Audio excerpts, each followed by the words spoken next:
welcome back to A Better World. This is your host, Mitchell J. Rabin, and I'm very glad you're joining us again today.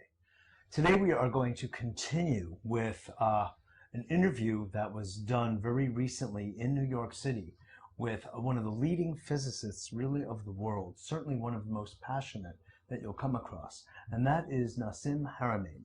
And Nassim lives in Hawaii. He works with a team of scientists through something called the Resonance Project. And I'd recommend that you go to www.theresonanceproject.org and you'll see some pretty amazing things.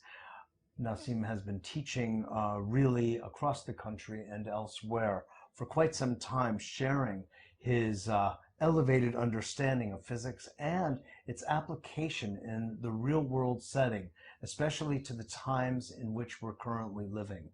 A lot of his work shows the through line, if you will, through physics of ancient civilizations to our own, and the intelligence and where it came from of those headsets, those civilizations, as well as, God knows, everywhere else that we haven't yet spoken of.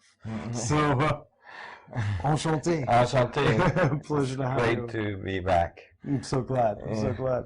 So we've reached a heightened pitch here, Nassim, about the application of your thoughts and the physics that you've laid out to the, let's say, the correction to complete the feedback loop that has been, in a sense, harmed or distorted over time. Right. And you're saying that technologies can develop out of your understanding of physics that can help to set aright, if you will, on balance again, man's relationship to nature, to the earth herself, and therefore the earth herself to the larger systems in which she lives. Right, exactly. Can you speak to that a little bit? Right. Well, you know, we've been moving in the direction of, in our society, of this concept that we are somehow separated from the rest of the universe, that we're not part of nature, but that nature is there for us to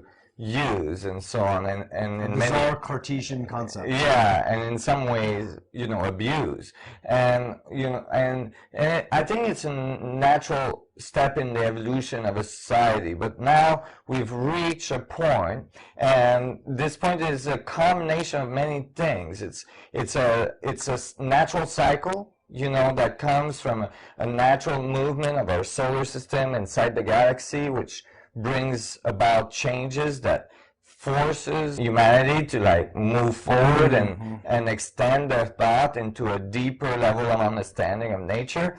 And as we reach this combination point, society is ready to transcend the level of technology that they've been using to a whole new level of technology. And that from a more mechanistic, you could say, system based to perhaps energetic in some way? Yeah, energetic, you could say. It's still mechanistic because, you know, we think of mechanistic as linear, but actually fundamental mechanics of the universe are really non-linear, very advanced. So there's there's this possibility of this amazing, you know, higher level understanding of the fundamental mechanics of the universe that's developing now. You know, we've had a fractured science on our planet. We've had a science that has constantly tended towards breaking things into pieces, thinking that if they could understand every piece, when they put the piece together, they would get a whole. But that's not quite the way it works. In fact, one must understand the whole conceptually and then derive the pieces. Exactly. And the word analysis from ancient Greek means to break down essentially into discrete parts. Right. But we all know that when you put it back together, Humpty Dumpty, etc., it doesn't work the same way. That's right. There's a synergy from all the systems put together. There's a morphogenic field,